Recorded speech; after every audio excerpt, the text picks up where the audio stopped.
It's the news Tyrese wanted. He's going to college. Not just any college, but the state university near the town where his grandparents live.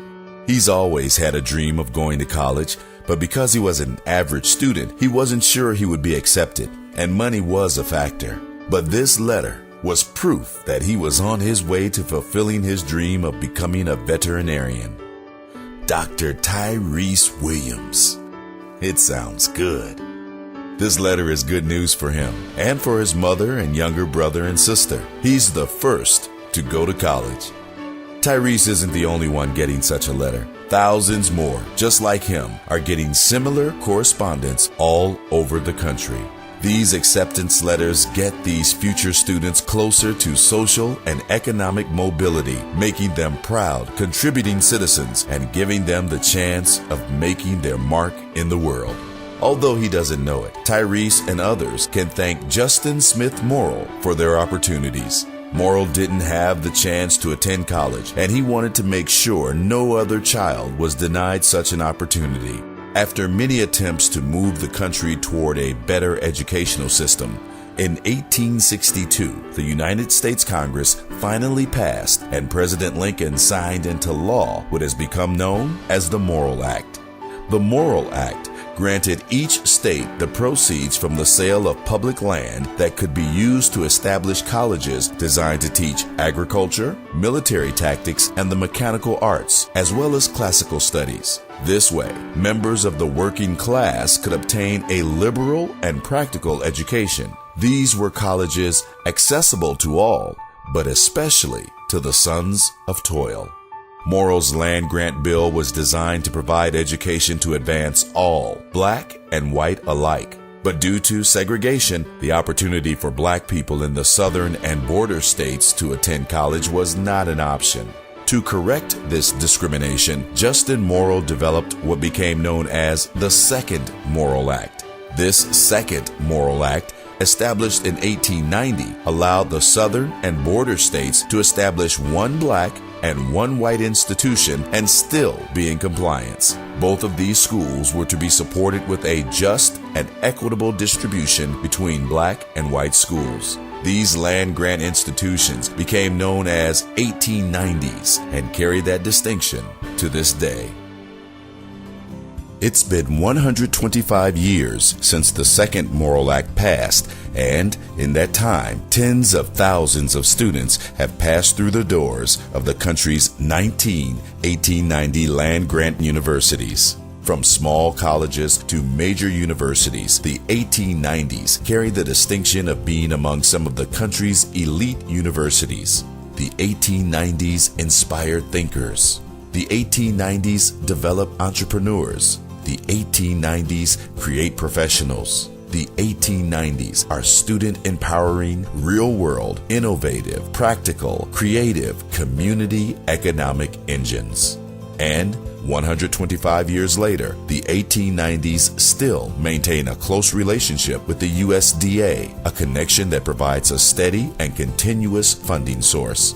But if the Second Morrill Act was only about educating students, then the 19 1890 universities would be indistinguishable from the country's other historically black colleges and universities. Land-grant universities also have a mission to help solve the problems and concerns plaguing communities. They are also called to share that information in a format that is easily understood by even the common man.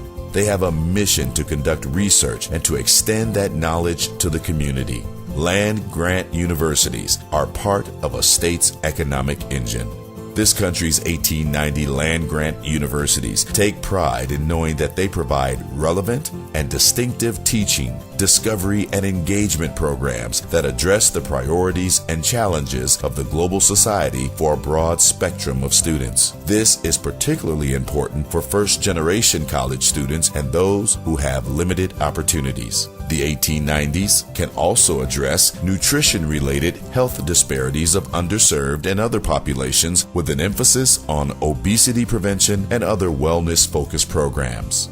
They enhance capacity, marketability, profitability, sustainability, and diversity in agricultural enterprises for small and limited resource operations through research-based solutions. The 1890s provide the necessary skills and research to help small farmers develop profitable alternative enterprises.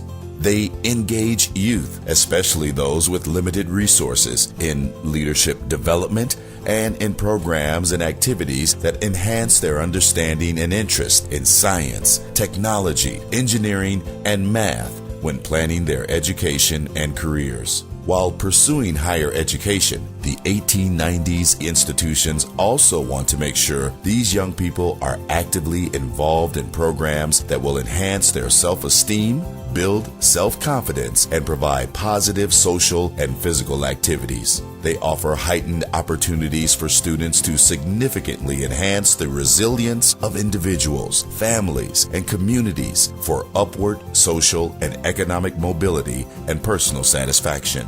Through the cooperative extension model, these colleges and universities can provide programs to develop and expand national and international access to sufficient, safe, and nutritious food, as well as ensure that this knowledge is passed on.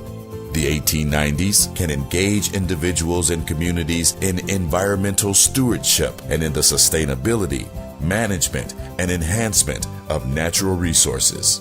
They can also conduct cutting-edge research to generate new knowledge and solutions to major challenges in the food, agricultural, and related sciences, answering the questions that help move our citizens forward. The 1890s are listening to the small farmers. Many of them have limited resources, yet love the land and still find value in growing food. The 1890s recognize the issues and concerns of our underserved communities and make their issues a priority. Yes, we have our place, and we are proud to continue to provide solutions and innovations to address global priority issues. We recognize our historical significance as land-grant universities. It is now 125 years later, and we know we still have an obligation to provide access and enhance opportunities. We want to make sure that Tyrese and others have the opportunities they deserve to attend college, prepare themselves for the world of work, and make positive contributions to the global community. We are the 1890 land-grant universities. We celebrate the accomplishments of the past 125 years, and we prepare for an exciting future as we continue our mission of providing access and enhancing opportunities.